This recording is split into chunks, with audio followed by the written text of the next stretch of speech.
Now, let me give you a little introduction to the show and to some of the paintings.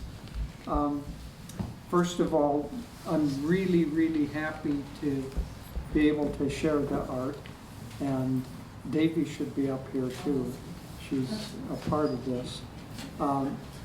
But I started painting about 25, 27 years ago, so really quite late in life. I was in my mid-50s, and I started painting because down here in the Palo Alto area, I had a treatment by a chiropractor who also did color healing, and he was an engineer, and he could muscle test you, and then he had a dial where he could get exactly out of 3 million colors, he would get exactly the frequency of the color that he muscle tested you for.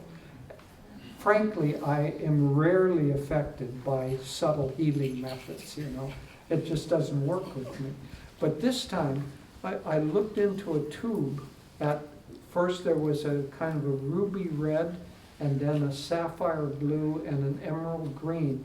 I looked into a chrome tube that had a light at the end of it with those different colors. I looked for each one for about 5 minutes. And as I say, I'm rarely affected by these kinds of things. When I finished, I felt like my body was full of helium, that I could barely keep my feet on the floor. And so I realized from that that somewhere I was hungering for colors. And so I at first thought to reproduce some sort of gel, theatrical gel or something, but it seemed hokey. And then I started painting, but the colors in the painting, as you'll see, generally aren't true to what you'd see in life. They're more like an astral representation of that. So started painting, and I've painted, maybe 225 or 230 paintings over that period of time. So what we have here in the show are about 8 originals, and then the rest are reproductions.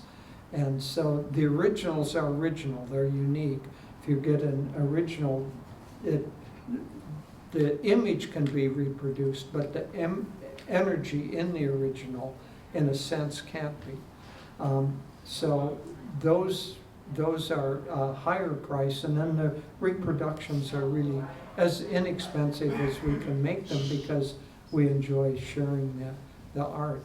But I'll just say a little bit about the energy of the paintings. Pretty much they all come from meditation, and sometimes an idea will come in meditation, sometimes a color will come in meditation, or an image, but usually there's some sort of energy.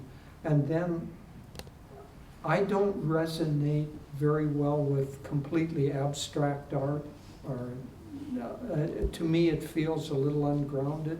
So what I try to do is to take that energy and then ask myself, okay, how in nature can I, using nature, can I capture that energy and make a connection with it?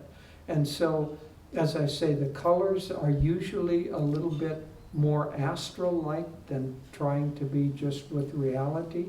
And you'll see that almost all of the paintings have a sense of space to them.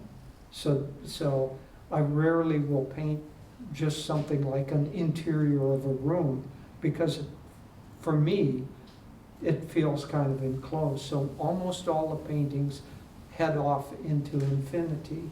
Many of the paintings, Master said there were certain environments particularly resonating with yogis. So mountains, sea, desert, and forest. So, those are areas that yogis go in order to connect with God. And so many of my paintings have those elements in them as kind of an archetype of spiritual quality. And most of the paintings have spiritual symbolism in them. And I'll bring one painting up here, and or maybe, can somebody bring the painting of Half Moon Bay? This is most recent painting. I painted it last weekend. Well, specifically because I knew this show was happening, and I thought, well, Half Moon Bay is a nice thing. But I don't know if you want to say anything. It's just been marvelous to watch Jyotish develop as an artist, and he works hard at it. I mean, he's virtually every day he's watching some YouTube video about how to draw faces, how to work with color, all the time, and buying new brushes and new paints, and it's just, it's a very important part of his spiritual life. And sometimes he'll go into his little art studio and he'll paint for 5 or 6 hours nonstop, and then he realizes, you know, my legs are asleep. I think I better, because he's been standing that long time. But it really is a meditative expression for him. And when he's painting, our house feels so blessed. I just love it because I feel the uplifted consciousness. So I'll explain this painting, but just before, when I started painting, I mentioned to Swami, in fact, I gave him like my first painting, and he kindly hung it up in his house in Assisi. But he said, painting is very good for you. You're too mental, and painting will help you develop intuition. And he said he was very, very encouraging of it. So I will explain this painting, but it's like a prototype. Every painting here will have a story to it. So I'll give you this story simply because it fits here and is the most recent one. So this is a scene of Half Moon Bay, and Davy and I, it's one of the places that we like to go and vacation or stay for a few days and relax. I love the ocean, we both do, and so Half Moon Bay is really nice. So the scene is obviously Half Moon Bay, which, I can hold it. yeah, okay. So you've got the beach here and the ocean on this side. I very much enjoy painting oceans and mountains, and well, I like painting anyway, but landscape. But so you've got the beach on this side, you've got the ocean on this side, and then you've got the energy going toward expansion in this direction, and the light of probably sunset. But sunset and dawn, the light is very similar. So, to a certain extent, symbolically, the ocean represents a more fluid, emotional aspect to us. And earth, mountains, ground represents a more solid, settled, strong energy. So one could say the earth is more the first chakra, the ocean is the second chakra, the air and infinity are the higher chakras. You could also relate it to the yugas, that the ground is form and represents more Kali Yuga. The ocean is fluid, represents more Dwapara Yuga that we're in. So in this particular painting, you've got you know, solid, strong energy on one side, and the cliffs are, you know, the sand dune or sand cliffs, don't know what you call them, are quite solidly formed, and the energy of the ocean is very fluid. And you can see there's a swell that comes down, a wave energy like that. And Master here is playing in between those two elements, and he's directing us toward infinity. And so I also put him in here in this painting.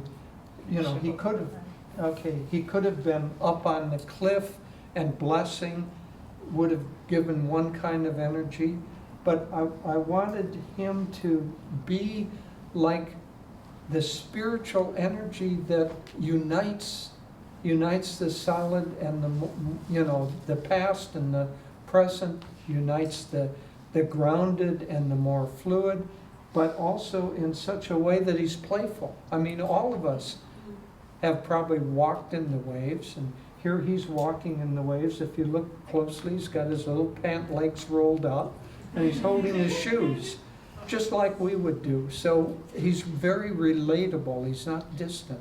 He's like us, but symbolically, that spirit which unites our different elements and directs it toward expansion or directs it toward infinity. And so all of my paintings will have some sort of I'm kind of, I don't know, born philosopher. So it'll have some philosophical element, but expressed symbolically in a visual form as opposed to a verbal form, which is what we normally have to do. If I had my druthers, these would be my lectures. I wouldn't have to go out there and talk, but that's not the Dharma for this life. So.